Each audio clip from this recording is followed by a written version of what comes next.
Hello everyone, Transformers Productions here, back with another video. Sorry that I haven't posted one in a while, but I've been waiting for a good chance to do this, and I finally managed to get my hands on one of these. It's one I've been looking for a very long time, and I managed to find it in Myers the other day.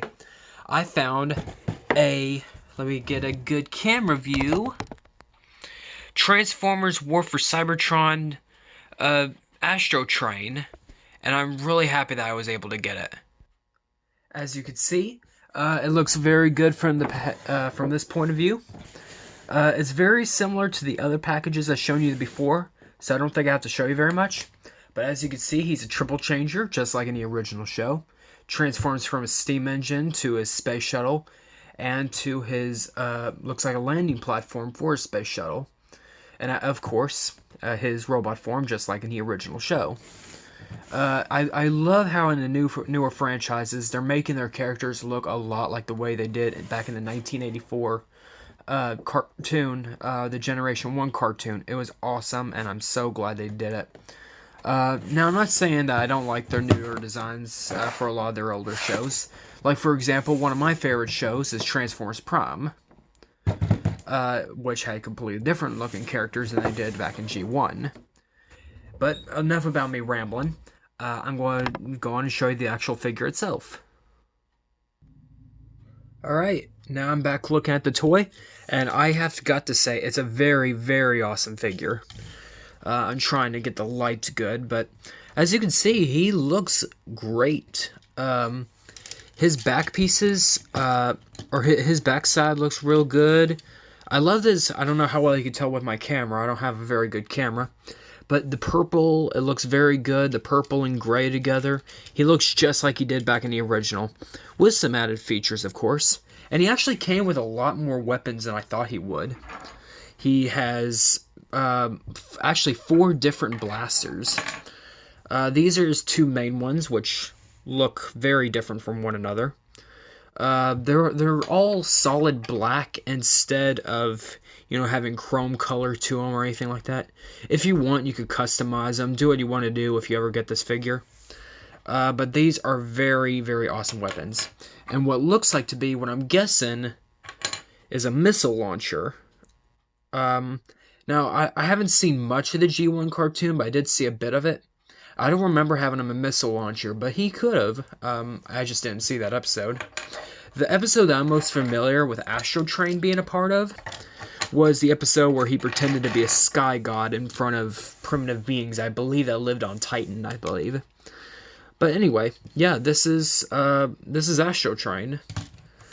If you want to now, let's take a look at his movement.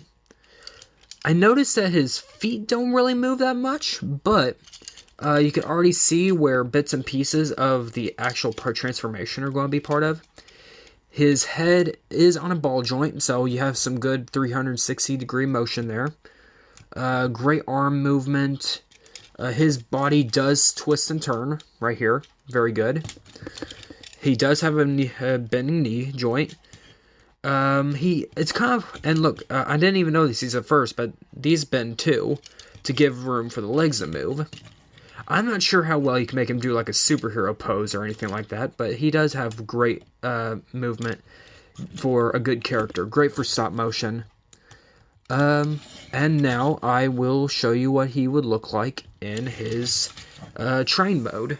Alright, I'm not sure how well you can see this, but I transformed him into a space shuttle mode, which shows the first thing to transform him back into on the package. I hope I transformed him right. A lot of the pieces didn't seem to line up properly, but it might be because I read the instructions wrong or something, but it looks like he's all well and good. I really like how he looks. He looks very similar to how he did back in the G1 cartoon. I haven't got to see much of him in the Transformers Siege toy, or Transformers War for Cybertron Siege series yet. At this point, they haven't released Earthrise quite yet, but I believe they're going to on the 30th. So I think he looks very, very good. Alright, let me see. I like how it has that gray and purple color scheme like he did back in the original. I like the nice detail with the red and yellow there.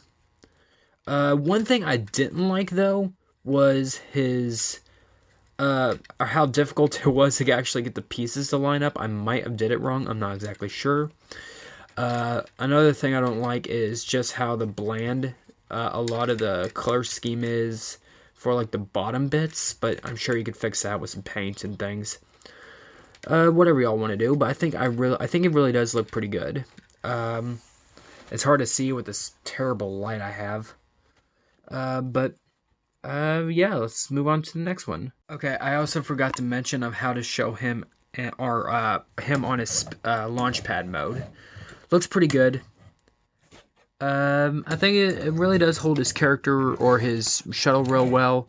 This does spin around. It doesn't fit too good on the base. I may have to tinker with that, but I think it looks pretty good. Alright, now onto his train mode. Alright everyone, I'm back, and I just finished transforming him into his locomotive form. Now, sorry if you have trouble telling what it looks like, but I did indeed transform him back into his train form, and I think he looks very, very good. Top and bottom. Now, of course, he is kind of wide compared to an actual steam locomotive. But you gotta keep in mind, this is a triple changer, and I imagine it is very difficult to try and get to look good in all three forms. And this isn't a very expensive one. This one only cost me about $40-some at Myers, but I also found the same toy cheaper on the internet, so probably should have looked there first, but I bought this on the shelf because it was the last one there. And not only that, he does come with his train car, and it does look pretty good together if we link it up correctly. As you can see, he now has his train car. Anyway, I believe that's going to wrap it up for this episode. I really hope you enjoyed. I will be making more videos in the future. I have a whole line of figures behind me I want to do reviews for. And when I get all the ones I need and actually get the proper equipment and everything, I am wanting to make a stop motion series. I have a great one in mind, and I think you all are going to really enjoy it. So thank you all very much for watching. Goodbye, everyone.